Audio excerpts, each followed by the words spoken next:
बिस्मिल्लाहिर्रहमानिर्रहीम, अस्सलाम वालेकुम। प्रोग्राम ज़ेरे बहस में खुशामदीद। मैं हूँ आपका मेज़बान ज़ौहर अहमद। नाज़रीन, हम फिजिकली 2025 में दाखिल हो गए हैं, लेकिन अगर डिजिटली देखा जाए तो अभी भी लिखा आ रहा होगा कि लोडिंग 2025 इन पाकिस्तान, क्योंकि पाकिस्तान में हम इंटरनेट की सुस्त रफ्तार के साथ 2025 में दाखिल हुए हैं, जो कि इंतहाई अहम ज़रूरत है। इस दौर की पूरी दुनिया डिजिटल इकॉनमी की तरफ चली गई है। हर काम हमारा डिजिटल तरीके से होता है। आप देख लें अपनी कॉल्स, कम्युनिकेशन का तरीका, तिजारत का तरीका, कोई भी चीज़ आप देख लें वो डिजिटल दौर के अंदर दाखिल हो गई है। 2025 सबको मुबारक हो, मेरी तरफ से, हमारी पूरी टीम की तरफ से। अब 2025 के लिए हुकूमत ने अपने लिए बहुत से प्लान्स सामने रखे हैं। उनमें से एक अहम प्लान उड़ान पाकिस्तान का प्लान है। इसके हवाले से बहुत से दावे किए गए हैं और बहुत सी उम्मीदें वाबस्ता की गई हैं। इसमें तकरीबन जो पॉइंट्स सामने आए हैं वो 5 पॉइंट्स हैं जिन पर हुकूमत फोकस करने जा रही है। एक उसमें यह है कि एक्सपोर्ट बेहतर करना है, एक डिजिटल इनकलाब लाना है, माहौलियाती तब्दीली के हवाले से कुछ अच्छे इकदाम करने हैं, एनर्जी और इंफ्रास्ट्रक्चर पर काम करना है, एक्टिविटी पर मबनी माशरे की तामीर करनी है। अब आप एक तो ये हैं जो तमाम तर उम्मीदें लगाई जा रही हैं। अब बुनियादी तौर पर हम जरा कुछ वो सिचुएशन देखते हैं जो ग्राउंड सिचुएशन जिसको कहा जाता है। इंटरनेट स्पीड कम है, गैस मौजूद नहीं है, इलेक्ट्रिसिटी आप खित्ते के अंदर सबसे महंगी दे रहे हैं, जिसकी वजह से आपके अंदर प्रोडक्शन नहीं हो पाती, क्योंकि महंगी बिजली खरीद कर जब कोई चीज़ आप प्रोड्यूस करना चाहेंगे तो फिर वो भी उसकी कॉस्ट भी ज़्यादा बढ़ेगी और फिर आप पूरी दुनिया में उसके रेट का मुकाबला नहीं कर सकेंगे। फिर पीने का साफ पानी, कुछ ऐसे बल्कि काफ़ी ऐसे इलाके हैं पाकिस्तान के अंदर, ख़ासतौर पर सिंध के अंदर, जहाँ पर पीने का साफ पानी मुहैया नहीं है। ग्राउंड्स आप नहीं बना रहे यूथ के लिए। अमन व अमान को बेहतर करने की जानिब कदम उठाए गए हैं और सियासी अदम इस्तेहकाम मौजूद है। अपने पैनलिस्ट की जानिब जाएंगे और ग्राउंड रियलिटीज़ और ये जो उम्मीदें हमने इस साल से और अगले 5 साल के लिए उड़ान पाकिस्तान प्रोजेक्ट से जो वाबस्ता की हैं, इनकी हकीकत जानेंगे। नजम साकिब साहब, राव खालिद साहब और साकिब बशीर साहब हमारे साथ मौजूद हैं। नजम साकिब साहब, उड़ान पाकिस्तान 5 साला एक मंसूबा जिसके हवाले से हुकूमत पुरुम्मीद है कि इस मंसूबे से एक ऐसी तब्दीली रूनुमा होगी जिससे पाकिस्तान तरक्की की नई मंजिलों में दाखिल हो जाएगा। तो कितनी हकीकत होगी इसमें और क्या मुश्किलात पेश आ सकती हैं इसमें? कौन जीता है तेरी जुल्फ के सर होने तक। देखिए, 5 साला मंसूबे पहले भी बनते रहे और उनका हशर वही हुआ कि वो आर्काइव्स का हिस्सा बने। ये कुछ ज़्यादा ही एम्बिशियस प्लान है और इसमें कुछ ऐसी बातें की गई हैं जो मेरे और हम सब के ख्वाब हैं। मिसाल के तौर पे कि 2035 तक हमारी जो जीडीपी है, हमारी जो इकॉनमी है, वो $1 ट्रिलियन हो जाएगी। यानी अब से तकरीबन 3 या 4 गुना ज़्यादा हो जाएगी। 2035, 2005 साला मंसूबा, फिर 2035, फिर 2039 की बात भी कर रहे हैं। अब सवाल ये है कि अगर तो शहबाज शरीफ साहब की ये हुकूमत अगले 15 साल तक कम से कम रहती है तो हम उनसे ये कह सकते हैं कि जी ये जो आपने प्लान बनाया है, ये बता दीजिएगा कि ये इतना मुतजाद यानी चीज़ों के साथ बना हुआ प्लान है कि आपसे हम क्या ये भी पूछें, ये भी पूछें, ये भी पूछें। लेकिन ज़ौक सूरत हाल ये है कि मैं ये सवाल या हम ये सवाल प्राइम मिनिस्टर से नहीं कर सकते, क्योंकि उनकी हुकूमत कब तक रहती है और जो नई हुकूमत आएगी वो कितनी देर लगाएगी इसको चेंज करते हुए और कहेगी चूंकि ये पिछली हुकूमत का है लिहाजा इसमें ये फ्लॉज हैं, ये इसमें कमी रह गई है, तो हम एक नए प्लान के साथ है। देखिए, प्लान बनाने से चीज़ें ठीक नहीं होती, फ़कत चेहरे बदलने से तो तब्दीली नहीं आती, फ़कत मंजर बदलने से ये पस मंजर नहीं जाता। मुझे ये बताइए, ये प्लान जो भी बना है, आपने उसकी डिटेल बताई है, इसको इंप्लीमेंट किसने करना है? इसको इंप्लीमेंट उन लोगों ने करना है जिनकी कल आपने पेंशन काट दी है। इसको इंप्लीमेंट उन लोगों ने करना है जिनमें के बड़े बड़े इल्जामात हैं उनके कि रिश्वत लेते हैं, और ये सरकारी मुलाजमों की बात कर रहा हूं। उनसे आप छीनते जा रहे हैं और उनसे तवक्को कर रहे हैं कि वो ये प्लान आपका इंप्लीमेंट करेंगे। प्राइवेट सेक्टर का कहीं जिक्र नहीं है। प्राइवेट सेक्टर जिसने कि असल में आपकी इकोनॉमी का साथ देना है और इस उड़ान पाकिस्तान में आपका यानी हिस्सेदार बनना है, उसके बारे में क्या है। अब क्विकली आपको बताऊंगा कि इसमें जो बड़े बड़े तजादात मैंने देखे हैं ना, वो बता देते हैं। देखिए, और इसमें आपको याद रहे कि इस हुकूमत का जो ट्रैक रिकॉर्ड है, ये जब से आई है उस वक्त को अगर सामने रखें और सूरत हाल इस वक्त की देखें और फिर देखें कि 5 साल में क्या ये मुमकिन है कि नहीं है। मुझे ये बताइएगा कि ये जो एक्सपोर्ट्स आपने बढ़ा देनी है, पता नहीं कितनी करके 10 अरब की इन्वेस्टमेंट आएगी, ये कैसे आएगी?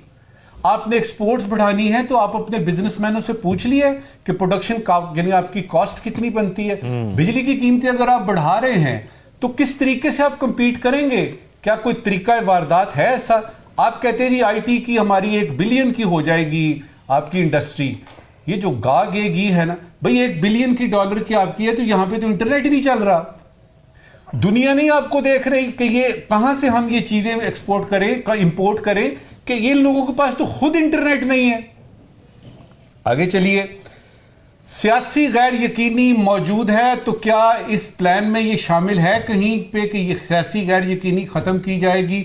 लोगों का एतमाद जो है, जो कि बड़ा जरूरी होता है, हुकूमत वक्त पे होगा ताकि वो इसमें हिस्सा ले डालें। देखिए ना, सिर्फ कैबिनेट ने तो ये सारा नहीं करना ना।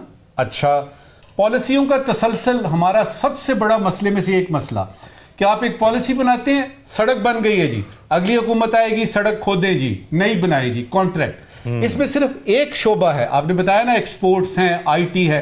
क्लाइमेट चेंज का देख लीजिए, क्लाइमेट चेंज में आप कह रहे हैं जी कि फलाना फलाना करेंगे। मुझे ये बताइए, कोई फेडरल सेक्रेटरी क्लाइमेट चेंज और एनवायरनमेंट की मिनिस्ट्री में जाने को तैयार नहीं है। एज वी स्पीक ये आपकी मिनिस्ट्री बगैर एक फेडरल सेक्रेटरी के चल रही है। तो ये तजादात जब हम देखते हैं तो हमें लगता है कि ये बस कागजी कार्रवाई यानी किस्म की चीज।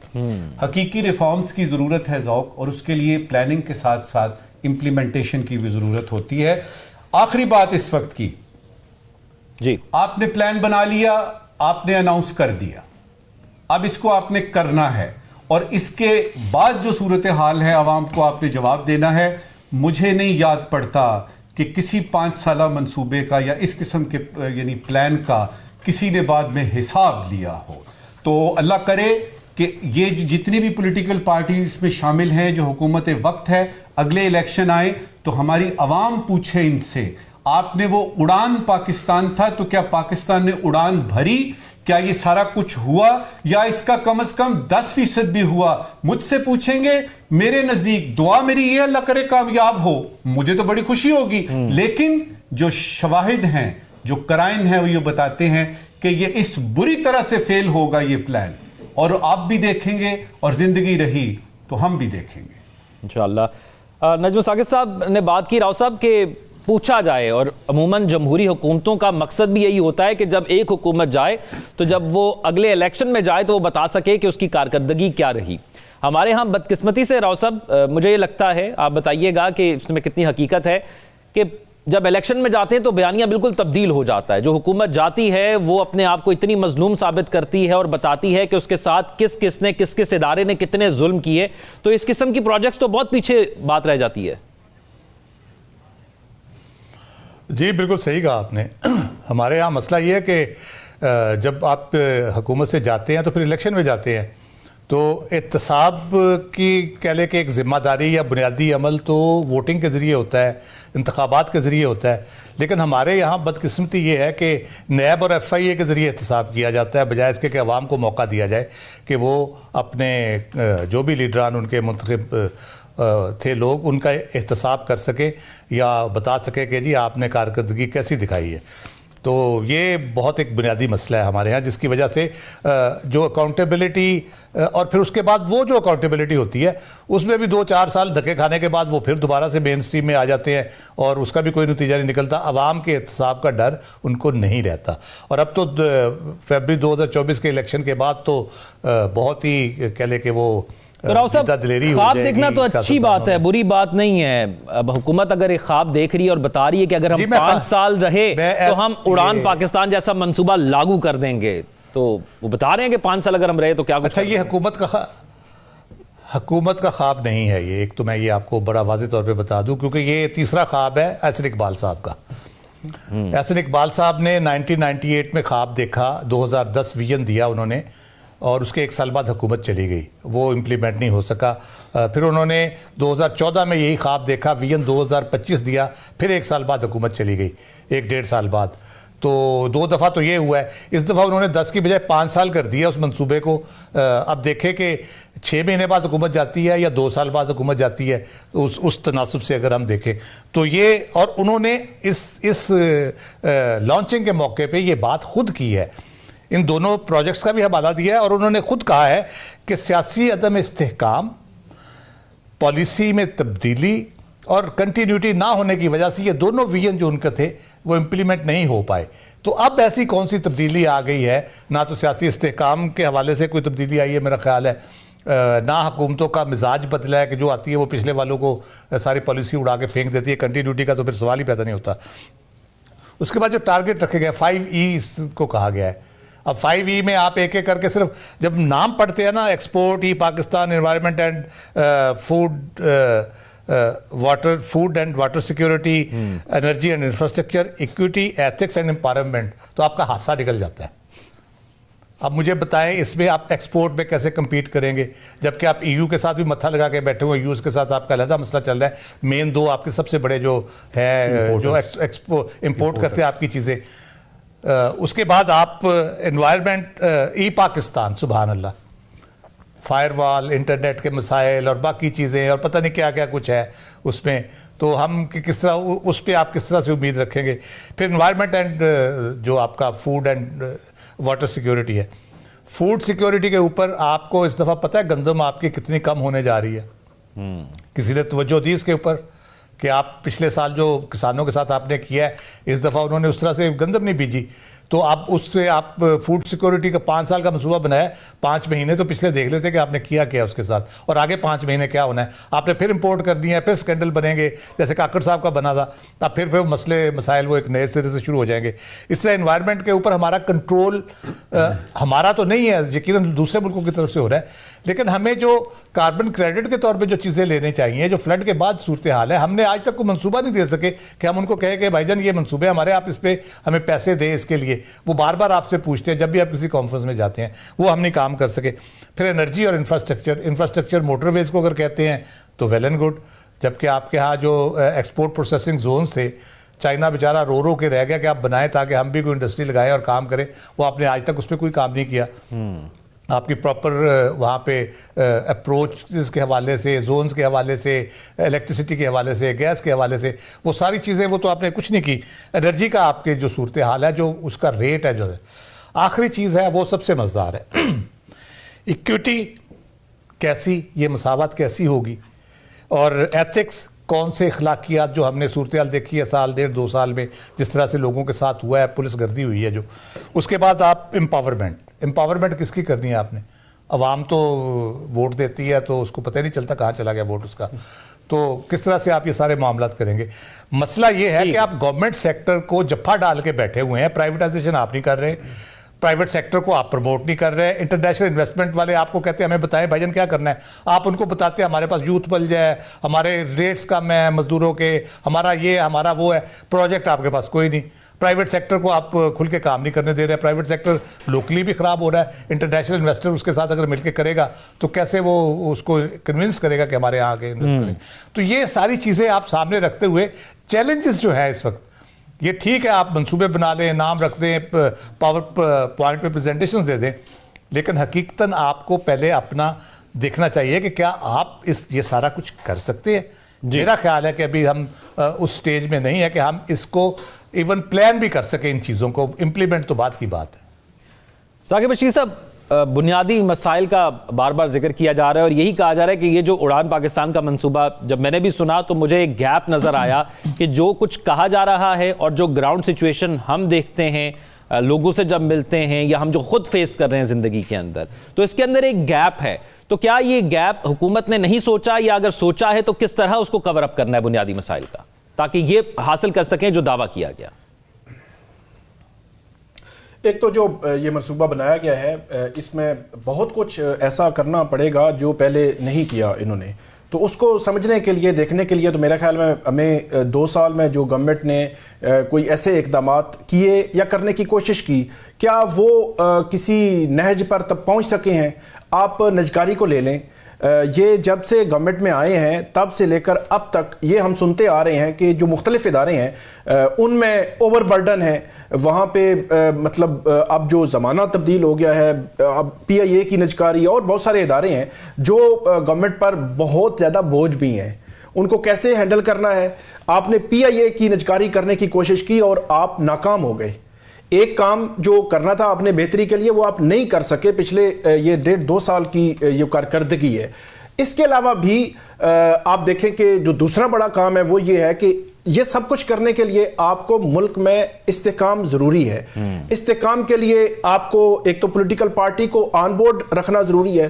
फिर सबसे बड़ी जो बात होती है कि मैंडेट अलग, अगरचे इसका डायरेक्टली इसके साथ ताल्लुक उस तरह नहीं बनता, लेकिन जो गवर्नमेंट हाजिर है उसने अपना एक प्लान बना दिया और उसने कोशिश कर रही है कि चले मईशत बेहतर हो। लेकिन आपके पास जब मैंडेट में भी मसाइल हों, आपके पास उस तरह का मैंडेट ना हो, तो फिर भी आपको इस किस्म के इकदामात या इस किस्म के मंसूबे आगे बढ़ाने में हर मोड़ पे आपके लिए जो है मुश्किलात खड़ी होंगी। फिर जो सियासी इस्तेहकाम की बात की, उसके साथ हर चीज़ जुड़ी हुई है कि आपका बाहर से जो इन्वेस्टर है, आप कोशिश कर रहे हैं कि जो बैरूनी सरमायाकारी है वो यहाँ पे आए, तो यहाँ पे अगर इस्तेहकाम नहीं होगा तो वो कैसे आएंगे?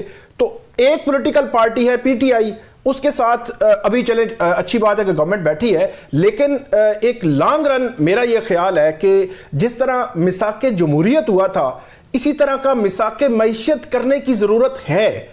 अब कोई माने या ना माने वो अलग बात है। 2018 में जब PTI की गवर्नमेंट आई थी, उस वक्त जो मुस्लिम लीग नून है या शहबाज शरीफ साहब ने पार्लियामेंट के फ्लोर पर यह स्पीच की थी और इमरान खान साहब को ये ऑफर की थी कि आए हम मिसाक मईशत करते हैं और आगे बढ़ते हैं और मुल्क के लिए सोचते हैं। वो उन्होंने बात किस लिहाज से की, लेकिन की थी। अब भी वो ये बात कर रहे हैं। अब बेशक किसी को थोड़ा 2 कदम पीछे हटना पड़े या मुल्क की खातर अपनी जो पॉलिसीज हैं उनमें तब्दीली करनी पड़े, जब तक कि इस किस्म का कोई मिसाक नहीं होगा पॉलिटिकल पार्टीज के दरमियान, जब तक कि एक रेड लाइन ड्रॉ नहीं होगी कि जहां पे मुल्क को नुकसान हो, तब तक मेरे ख्याल में चीजें आगे नहीं बढ़ सकेंगी। और उसकी वजह यह है कि अच्छा प्लान है, ठीक है, उनकी नीयत पे आप कह सकते हैं कि चले ठीक है, उन्होंने कोशिश की है कि पहले जब आए वो 2022 में, तो उन्होंने IMF के पास गए, उन्होंने सख्त जो शराइत थी वो मानी, जिसकी वजह से उनको पब्लिक में, क्योंकि महंगाई आ गई, हर चीज जो है महंगी होगी और बहुत ज्यादा पब्लिक जो सेंटीमेंट्स थे उनके खिलाफ गए, लेकिन मुश्किल फैसले उन्होंने किए, मुल्क के लिए किए। अब जो है वो इसको आगे बढ़ाना चाह रहे हैं, तो उसके लिए जरूरी यही है कि आप जो है वो तमाम स्टेक होल्डर्स को ऑन बोर्ड लेकर आए। और एक बात मैं जरूर करूंगा, जो टीम है कि इस किस्म का प्रोजेक्ट जो है, आपने कौन सी टीम होगी जो उसको इंप्लीमेंट करेगी। तो मजमूई तौर पर एक बुनियादी फैक्टर हमें समझ आया, इसमें सियासी इस्तेहकाम होना बहुत जरूरी है। उसके हवाले से हमने देखा कि 2025 के अंदर आगाज के अंदर ही कल हुकूमत और अपोजिशन बैठी, उसका क्या नतीजा निकला और आगे इन मुज़ाकरात के तीसरे दौर में क्या कुछ होने जा रहा है, इस पर बात करेंगे एक ब्रेक के बाद। Stay with us.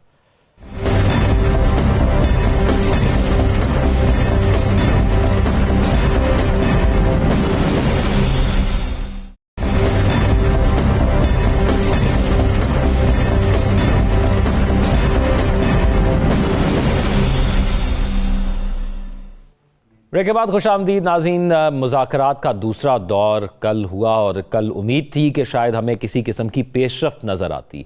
ये जो खबरें सामने आई, जिस किस्म के बयानात सामने आए, ये तो मैं अपने तज्ज़ियाकारों से जानूंगा कि क्या ये पेशरफ्त के ज़ुमरे में आते हैं कि नहीं। लेकिन जो बुनियादी चीज़ हमें सामने नज़र आई वो यही नज़र आई कि जो हमने जब कमेटी बैठी पहली दफ़ा, तो जो मामला तब थे हमें कल भी वही नज़र आए, वही 2 मुतालबात हमें नज़र आए, जिसके अंदर से एक पाकिस्तान तहरीक इंसाफ का मुतालबा था कि जुडिशल कमीशन बनाया जाए, एक मुतालबा ये है कि जो सियासी कैदी मौजूद हैं उनको रिहा किया जाए जेलों के अंदर।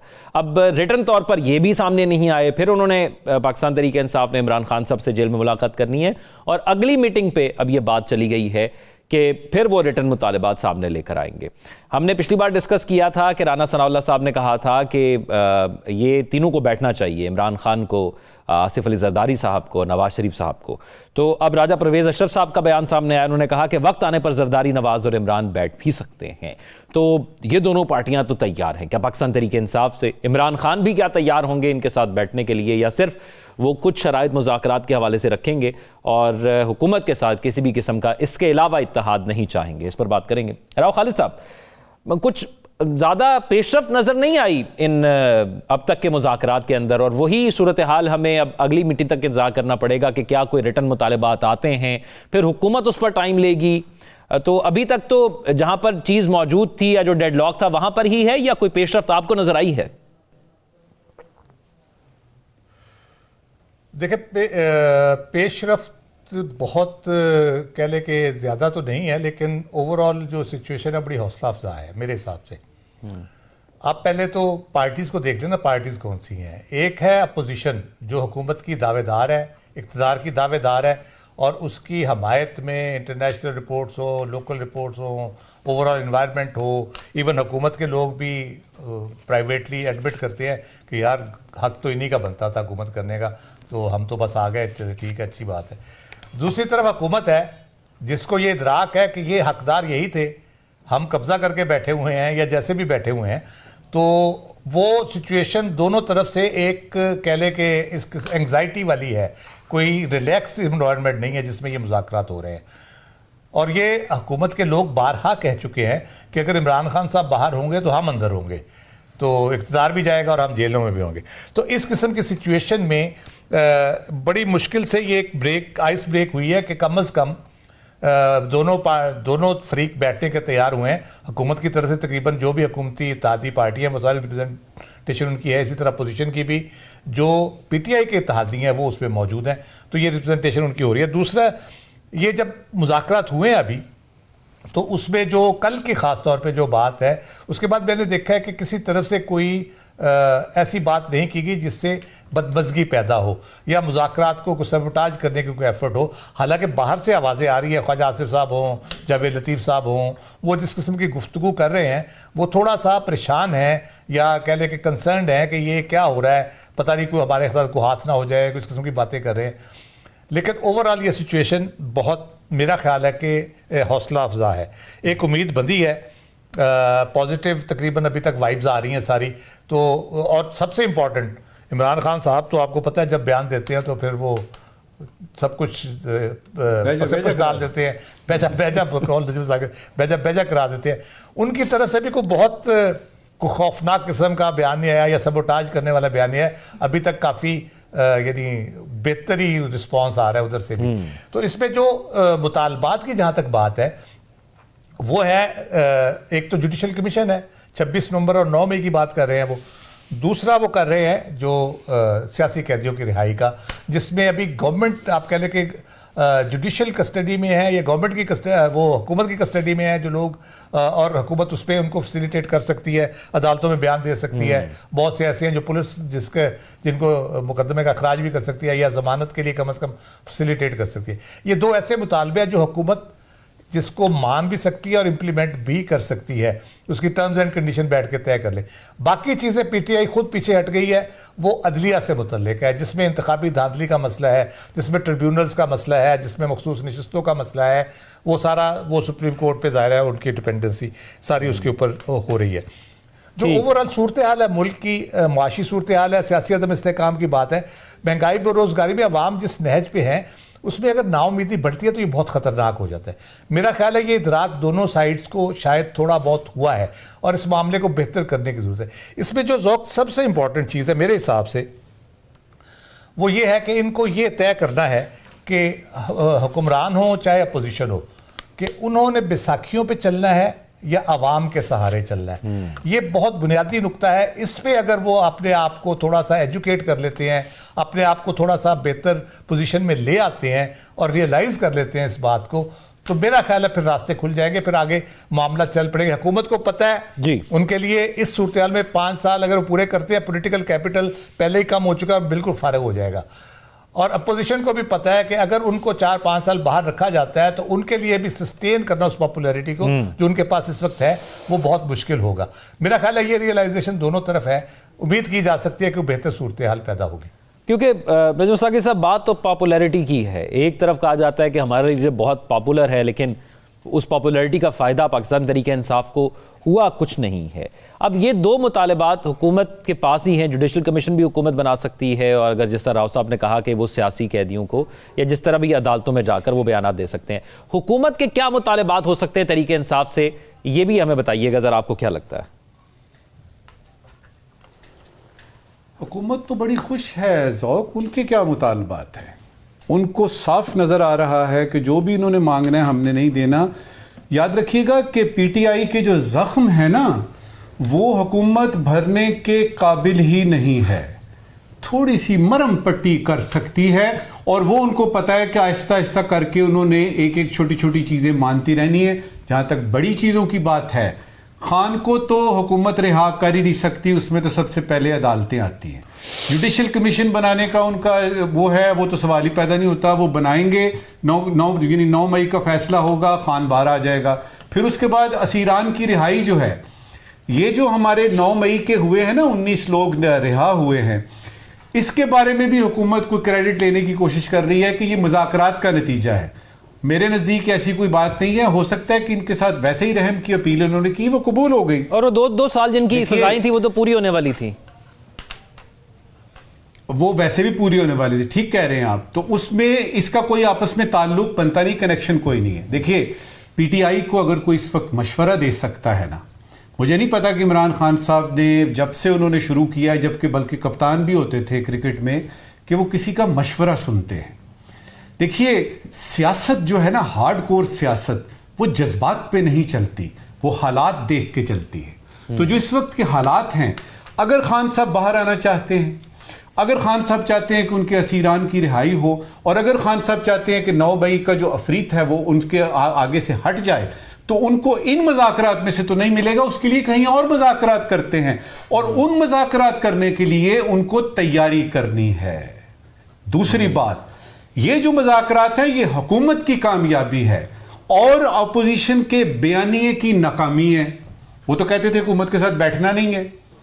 तो मशवरा अगर उन्होंने लेना है तो मेरे जैसा कोई बुजुर्ग जो है वो उनको मशवरा देगा। देखिए, जज्बात को छोड़ें, हालात को देखें, और वो वाली गलती ना दोहराएं जो आपने वहदतुल मुस्लिमीन, आपको याद है कि पहले उनसे बात हुई और फिर यानी सुन्नी इत्तेहाद में आपको जबरदस्ती करना पड़ा। आपके पास बहुत टाइम है, और एक ऐसे ही चांस लेने की बात है। पीपल्स पार्टी के साथ क्यों नहीं बैठते? आप JUIF के साथ बैठ सकते हैं, पीपल्स पार्टी के साथ बैठिए, और एक कंप्रोमाइज आपको करना पड़ेगा, और वो ये है कि वजीर आजम कोई और होगा। अगर आप इस कंप्रोमाइज में करते हैं, कम से कम आप बाहर आ जाएंगे, ये मैं आपको बता रहा हूं। आप बाहर आ जाएंगे, बाहर आके दोबारा से आप यानी अपनी तहरीक कीजिए। लेकिन ये कहना कि सड़कों पे या इन मुज़ाकरात करके, नजम साहब एक चीज मैं आपसे जानना चाहूंगा, कुछ बयान जब मैं सुनता हूं कि 2018 में हमारे साथ ज्यादती हुई थी तो हमने उसका बदला के तौर पर हम देखते हैं कि कुछ लोग हुकूमत के ये कहते हैं कि जो हमारे साथ 2018 में हुआ था हमने इस दफा कर लिया। तो ये कोई टिट फॉर टैट तो नहीं है, ये तो मुल्क है। तो क्या इस बात पर राजी कर लेंगे कि 18 में ये हुआ था तो 23 में ये हो गया, तो चले मान जाएं अब बराबर हो गया हिसाब किताब? देखिए, हमारे यहाँ सियासत में ये होता है कि अगर आप किसी को बताएं ना जी आपने ये गलती की है, तो वो कहेगा आपने भी तो गलती की थी। और हमें किसी अंग्रेज ने बता दिया था कि 2 wrongs don't make a right। अगर 2018 में किसी वजह से यानी कुछ हुआ ऐसा, को वोट शोट काउंटिंग शाउंटिंग ये वो, तो वो बात करते हैं जी आपके साथ वो हुआ, हमारे साथ ये हुआ। तो इन्हीं चक्करों में जो मेन चीज है वो निकल जाती है, और वो क्या है? इंसाफ निकल गया, सच की मौत हो गई, और अवाम जो है वो उसी तरह से यानी बैठे में है। यानी महंगाई है, बिजली गैस ये वो। असल में ये जो सियासी पार्टियां हैं, इनका काम क्या है? क्या इनका काम है आपस में लड़ना और ये बताना कि कौन सच्चा है और कौन झूठा है, और किसने कहां से जाके मदद हासिल करके हुकूमत की? उनका ये काम है अवाम की खिदमत करना। आखिरी बात इस वक्त की, देखिए शहबाज शरीफ साहब इस वक्त है ना प्राइम मिनिस्टर, ये इन्होंने उड़ान पाकिस्तान और इस तरह के काम किए हैं। मुझे ये बताइएगा कि जब खान की हुकूमत आएगी या कोई और हुकूमत आएगी, उस वक्त ये क्यों नहीं बीच में आते? कि पाकिस्तानी क्यों नहीं बनते? ये सिर्फ प्राइम मिनिस्टर बन के ही काम क्यों करते हैं? इसका जवाब लीजिए। साकिब बशीर साहब, अब मामला यह है कि अगली बैठक तक मामला चले गए हैं, तो कब मुलाकात होगी इस कमेटी की इमरान खान साहब से, और अगली बैठक कब होगी, और क्या पाकिस्तान तहरीक इंसाफ उस बैठक में तहरीरी तौर पर अपने कोई मुतालबात रख देगी?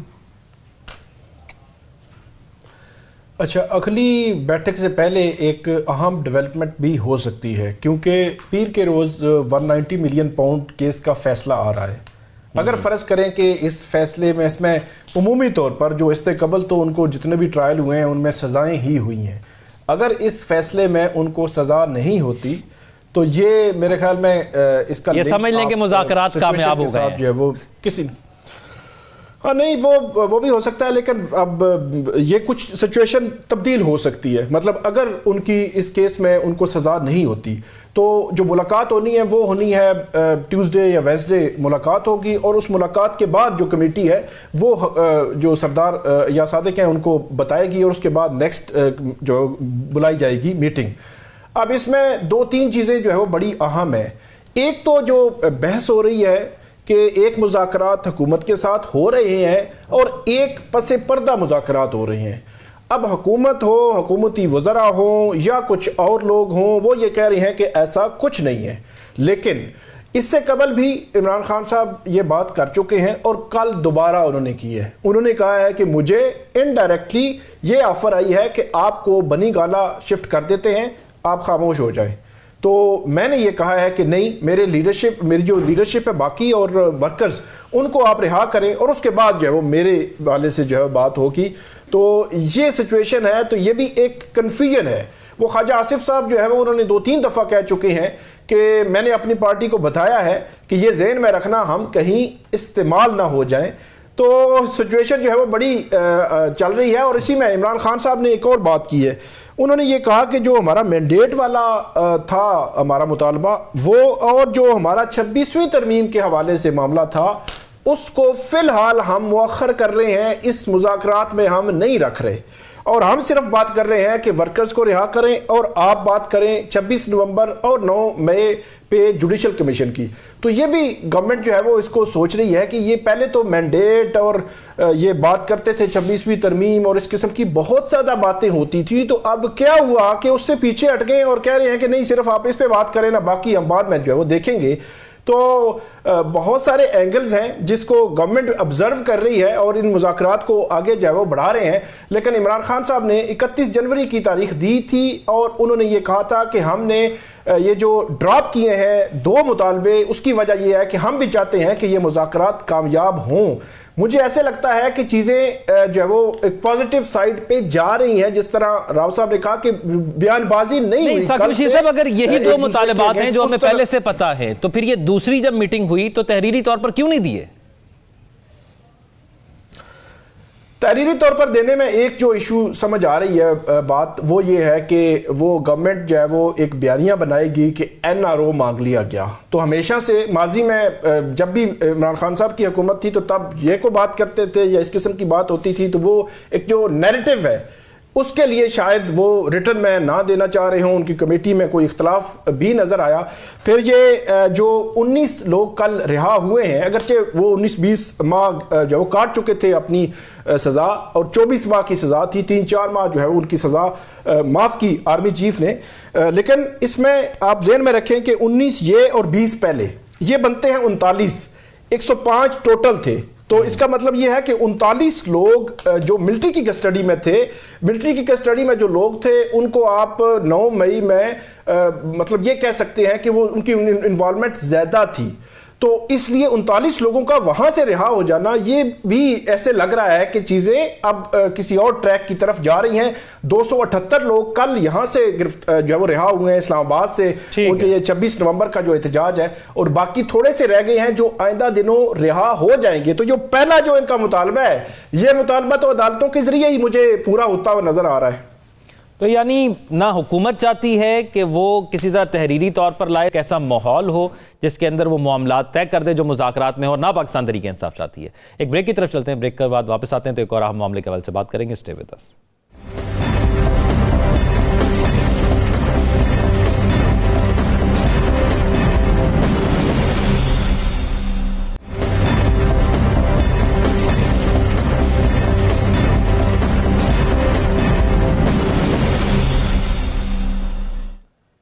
ब्रेक के बाद खुश आमदीद नाज़रीन। एक मामला जिसके हवाले से एक बड़ी तब्दीली सामने आई है वो पेंशन निज़ाम था, जिसमें नई एक तब्दीली लाकर एक नई स्कीम के अहम नकात सामने लाए गए हैं। एक सरकारी मुलाजमत कोई भी शख्स पाकिस्तान के अंदर, उसमें एक फैक्टर ये भी होता है, एक पेंशन का जो निज़ाम होता है उसे होता है कि रिटायर्ड उम्र के बाद मेरा ख्याल रखने के लिए हुकूमत वक्त मौजूद होगी, तो इसलिए एक बड़ा अरसा फिर वो सरकारी पोजीशंस पे भी होते हैं और उसके और भी बहुत से बड़े फैक्टर्स होते हैं। तो ये जो तब्दीलियां की गई हैं इसका बुनियादी मकसद ये होता है कि मईशत के ऊपर जो बोझ पेंशन का है उसको कम किया जाए। इसी तरह बार बार ये दावे हम सुनते हैं, जो भी हुकूमत आती है वो कहती है कि हम अपने अखराजात कम करेंगे ताकि हम जो मईशत के ऊपर हमारा बोझ है उसको कम किया जाए, हम वफाकी वज़रा कम करेंगे। तो ये वो तब्दीलियां हैं जिसके बारे में कहा जाता है। तो फिर पेंशन के हवाले से जो तब्दीली कही जाती थी उसमें अब कमी देखी गई है, बाकी के हवाले से तो अभी हमें नहीं देखी गई। तो इस पर बात करते हैं। नजम साकिब साहब, ये जो तब्दीलियां आई हैं, ये जो कटौतियां की गई हैं, ये कितनी ज़रूरी थी और ये वक्त की सबसे अहम ज़रूरत थी? सबसे पहले तो ये बताऊंगा कि जिन बड़े अफसरान ने अल्लाह के हुक्म से और अल्लाह की मर्ज़ी से ये मंसूबा बनाया और उसको पूरा किया, उनको पेंशन की ज़रूरत ही नहीं होती। ये बड़ी अहम बात कर रहा हूँ। कोई शख्स जो सरकार में है और उसको पता है कि पेंशन मिलेगी और पेंशन में गुजारा करना पड़ेगा, वो ये कर ही नहीं सकता। अब देख लेते हैं कि अच्छा, अब उन चंद अफसरों की मैं बात नहीं कर रहा, उन पे तो अल्लाह का फजल होता है, वो यानी सर्विस के दौरान भी सर्विस के बाद भी कोई किसी किस्म का मसला नहीं होता। पेंशन तो अक्सर लोग लेने नहीं जाते। देखिए हुआ क्या है, वो जो दो पेंशनें मिल रही थी ना, वो उन्होंने कहा जी एक पेंशन लेंगे आप। ये दो पेंशनें जरा वाज़ेह कर देते हैं कि ये किस तरह होता है कि एक सरकारी नौकरी करने के बाद दूसरी सरकारी नौकरी की जाती है और फिर उसकी पेंशन भी मिलती है, ऐसा? जी जी जी जी जी दूसरी सरकारी नौकरी की जाती है और फिर ये होता है मसलन मिसाल के तौर पे फौज से शाह जमाल साहब आते हैं, यानी फॉरेन सर्विस में आते हैं, फौज से रिटायर हो जाते हैं और रिटायर होने के बाद उनकी पेंशन शुरू हो जाती है। इधर वो फॉरेन सर्विस में आते हैं, फॉरेन सर्विस से रिटायर होते हैं तो इधर की भी पेंशन आती है। अब शाह जमाल साहब को ये करना है कि या तो फौज की लें, यानी वो जो है पेंशन, या फिर फॉरेन सर्विस से लें। तो उनमें उन्होंने एक कर दिया जो कि अच्छा फैसला है। उसके बाद ये कि जो पेंशन की कटौती हुई है, मैं आपके सवाल को क्विकली ये नहीं करूंगा, पहले मैं जरा बता दूं आवाम को कि कितनी ज्यादती ये ऑलरेडी हो चुकी है। पहले पेंशन को यानी कैलकुलेट होती थी कि जो आपने आखिरी तनख्वाह ली है ना, उसकी बेसिस पे पेंशन आपकी कैलकुलेट होती थी। अब यह है कि 24 महीने यानी 2 साल का एग्रीगेट निकाला जाएगा, यकीनन कम होगा। इब्तदाई पेंशन का फॉर्मूला ही बदल दिया है, वो जो कम्यूटेशन होती थी वगैरह वगैरह। जो आज के बाद रिटायर होंगे ना, बॉटम लाइन बता दूं, जो आज के बाद रिटायर होंगे वो बहुत गरीब हो गए हैं। बर्क गिरती है तो बेचारे मुसलमानों पर, इनको पता नहीं है नौजवान अफसरों को और मुलाजमीन को कि उनके साथ कितना बड़ा हाथ हो गया। अब आते हैं आपके सवाल की तरफ क्विकली कि क्या ये कटौतियां जरूरी थी। मेरे से पूछेंगे, मैं कहूंगा कतई जरूरी नहीं थी। फर्ज करें कि आपने इससे 50 अरब रुपए बचा लिए, क्या ये 50 अरब रुपए हुकूमत के अपने अखराजात कम करके नहीं मिल सकते थे? क्या टैक्स नेट बढ़ाने से नहीं मिल सकते? क्या सब्सिडियां आपकी खत्म करने से नहीं मिल सकते? और ये जो मराआत मिलती हैं खामखा लोगों को, ये जो कर्जे दिए जाते हैं, जो कर्जे माफ किए जाते हैं, ये सारा कुछ नहीं हो सकता था? ठीक है, इससे पैसे बचेंगे फ्यूचर में, और उस वक्त पता नहीं कौन प्राइम मिनिस्टर होगा और कौन, लेकिन जो रिटायर होंगे वो इसको देखेंगे। देखिए पेंशन, या आपने जो कहा ना कि हुकूमत पे एतबार होता है कि हुकूमत ख्याल करेगी, ऐसा नहीं है। ये पेंशन जो है उस आदमी की 35 साल 40 साल की कटौतियां हुई भी हैं। हर महीने वो अपनी तनख्वाह में से पैसे कटवाता है, तो ये उसका हक है, ये उसके अपने पैसे हैं। और अगर आपने ये सारा कुछ कर लिया है, अब तो हो चुका है, आप बराह करम एक काम और कर लीजिए। वो जो खरबों रुपए का घपला हुआ था पेंशन फंड में, जरा उसको भी देख लेते हैं कि उसका आपने क्या सोचा है। क्या उन लोगों से वापस लेंगे पैसे आप, या कोई नैब वगैरह जो है वो ऑलरेडी कोई हिसाब किताब कर चुकी है? उनको पकड़े ना, उनको पकड़े तो आपको ये शायद करने की जरूरत ही पेश ना आए। राव साहब, हुकूमती अखराजात में कमी की बात की जाती है, फिर हम कर्जे लेकर मुल्क चला रहे हैं, वहां पर कर्जे से ही हम पेंशन भी दे रहे हैं, तो आप इस फैसले को कैसे समझते हैं?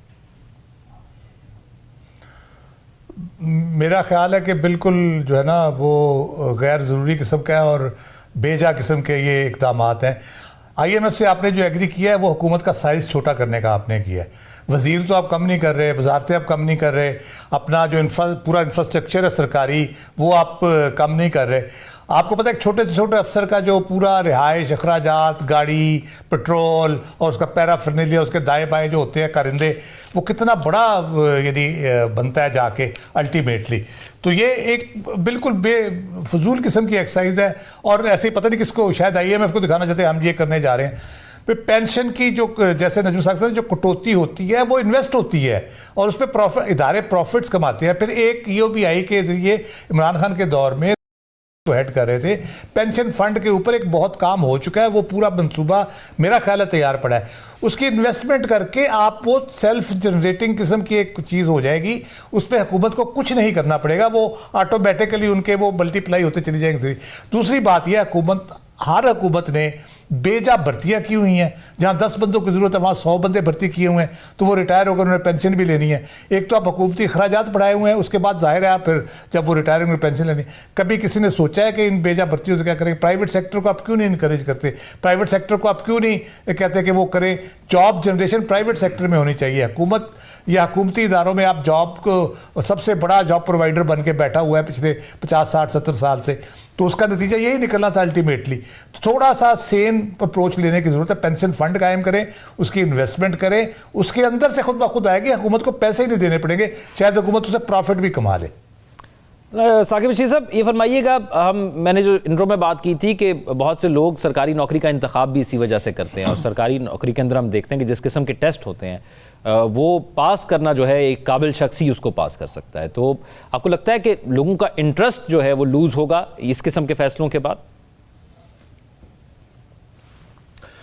एक तो जो सरकारी नौकरी लोग करते हैं वो जिस तरह बात की गई कि पूरा अगर 30-35 साल गुजारने हैं तो अपना फ्यूचर जो है वो उसी के साथ लिंक कर रहे होते हैं कि फ्यूचर चलें सिक्योर हो जाएगा किसी न किसी हद तक, तो वो उनके लिए रखा जाता है। तो मेरा ख्याल है गवर्नमेंट जो है इस किस्म के इक़दामात उनको और बहुत सारे सेक्टर्स हैं और बहुत सारे इदारे हैं जहाँ पे वो कटौतियाँ भी कर सकते हैं, कर भी सकते थे।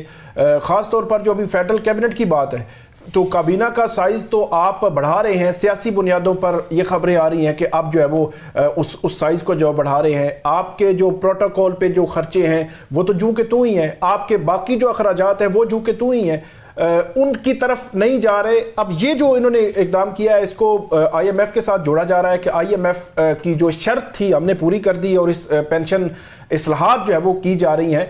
मेरा ख्याल है कि एक तरफ तो आप जो सरकारी नौकरियों के लिए लोग, वैसे भी हमारे यहाँ जो बेरोजगारी है वो भी बहुत ज़्यादा है। अभी तो ऑलरेडी जो सरकारी इदारे हैं वो भरे हुए हैं। पहले जो हमने बात की थी जो नजकारी वाली, तो उसके पीछे भी वजह तो वही है ना कि आपके जो जहां पे 200 लोगों की जरूरत है वहां पे 1000 बंदा जो है मौजूद है। ये इस किस्म की सिचुएशन है। तो इस किस्म की सूरत हाल में उन इदारों में बुनियादी इस्लाहात की जरूरत है, नजकारी की जरूरत है। चे जाए कि आप एक बंदा जो है वो 40 साल जिसने दिए हैं एक जगह पे और उसने और कोई काम भी नहीं किया, इसी के साथ लिंक है, तो उससे जो है वो कटौतियां करके आप थोड़ा करके जो है वो अपने जो शाह खर्चियां हैं वो बढ़ाते रहें, वो कायम रखें और उसमें जो है वो कटौतियां कर दें। नहीं साकिब साहब, यही सवाल अगर मैं आपकी तरफ लेकर आऊं कि लोगों का क्या इंटरेस्ट इस किस्म के फैसलों से लूज होगा सरकारी नौकरी के हवाले से, या क्योंकि मुल्क के जो फैसले बड़े तौर पर इंतजामी फैसले किए जाते हैं या जहां पर प्लानिंग की जाती है वो यही सरकारी अफसरान करते हैं और हम बार बार जिक्र कर चुके हैं, आज भी थोड़ी देर कबल ये जिक्र हुआ, तो फिर वहां पर इंटरेस्ट लूज होगा? इंटरेस्ट तो लूज ऑलरेडी हो चुका है और उसमें ये पेंशन यूं समझिए कि ताबूत की आखिरी कील है। वो जो एक इनडिफरेंस है ना, वो जो एक लाताल्लुकी है, वो तो आपकी ब्यूरोक्रेसी में पिछले अगर आप 20 साल देखें तो कौन इसको तवज्जो से काम कर रहा है कोई इनमें से सरकारी मुलाजमीन में से। बदकिस्मती ये है कि सरकारी मुलाजमीन सड़कों पे नहीं आते उस तरह से ना, यानी पूरा कभी कभार को क्लर्क्स वगैरह भाई आ जाते हैं, वरना इधर तो अगर उनको पता, इन नौजवान अफसरों को अगर ये पता लगे ना उनके साथ ये हो क्या गया है और कितना बड़ा फर्क पड़ेगा। अभी तो उनको तनख्वाह मिल रही है कि जब वो रिटायर होंगे तो कितना बड़ा फर्क पड़ेगा और कितनी बड़ी कटौती हुई है, तो हो सकता है वो सड़कों पे आने का सोचिए। लेकिन सरकार का अगर आप सरकार के मुलाजिम हैं तो आप सिर्फ दिल में ही रख सकते हैं, सड़कों पे नहीं आ सकते। तो राव साहब, अब हम सोचते हैं कि ये तमाम चीज़ें करनी हैं, उनमें से एक चीज़ ये भी थी कि कम कर ली जाए, तो चले कहीं ना कहीं से शुरुआत तो हुई कि अगर इस तरह की कोई कटौती की गई है या कोई रूल बनाया गया है।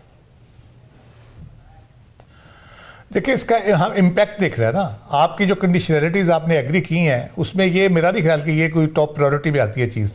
सब्सिडीज़ है उसमें और बहुत सी चीज़ें हैं। जैसे अभी बलूचिस्तान से खबर आई थी, वहाँ बहुत सारे सरकारी मुलाजिम हैं जो 2-2 सरकारी जॉब्स कर रहे हैं। तो इन चीज़ों को देखें ना, आपके यहाँ जाली डिग्रियों वाले लोग बैठे हैं और इस किस्म की बहुत सी चीज़ें हैं। मसला ये है कि जहाँ प्रायोरिटी होनी चाहिए वहाँ प्रायोरिटी के साथ आप काम करें। गवर्नमेंट का साइज़ आपने छोटा करना है, ये आपने एग्री किया हुआ है, तो फेडरल के पास, सारे सूबों के पास इख्तियारात है, सूबों के पास मिनिस्ट्रीज ट्रांसफ़र हो चुकी हैं सारी, तकरीबन 3, 4, 5 के अलावा तो मरकज़ में होनी नहीं चाहिए। यहाँ अभी तक 72 डिवीजन पता नहीं और मिनिस्ट्रीज पड़ी हैं, तो वो किस लिए पड़ी हैं? ये आपको 500 अरब बचा लेंगे आप अगर उस हुकूमत का साइज छोटा कर लें, बजाय इसके कि आप 50-60 अरब के लिए ये कोशिश करें। राइट, नजूम साकिब साहब, आज के सवाल।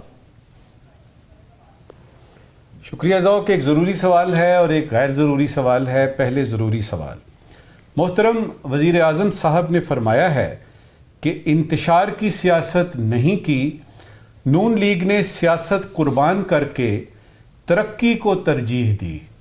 ज़रूरी सवाल ये है कि आपने जो सियासत कुर्बान कर दी है, क्या ये कुर्बानी मुतल्लका जगह पर कबूल भी हुई है कि नहीं?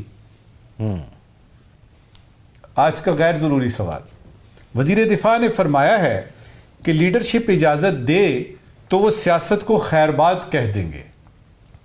गैर ज़रूरी सवाल ये है कि बाकी शोबों की तरह क्या सियासत में भी कोई रिटायरमेंट एज हो सकती है ताकि लीडरशिप से इजाज़त लेने की ज़रूरत ही ना पड़े? राइट, हमारे नाज़रीन सोशल मीडिया पर अपने फीडबैक से आ रहेंगे। अपना ख्याल रखिएगा, इंशाल्लाह आपसे कल मुलाकात होगी। अल्लाह हाफ़िज़।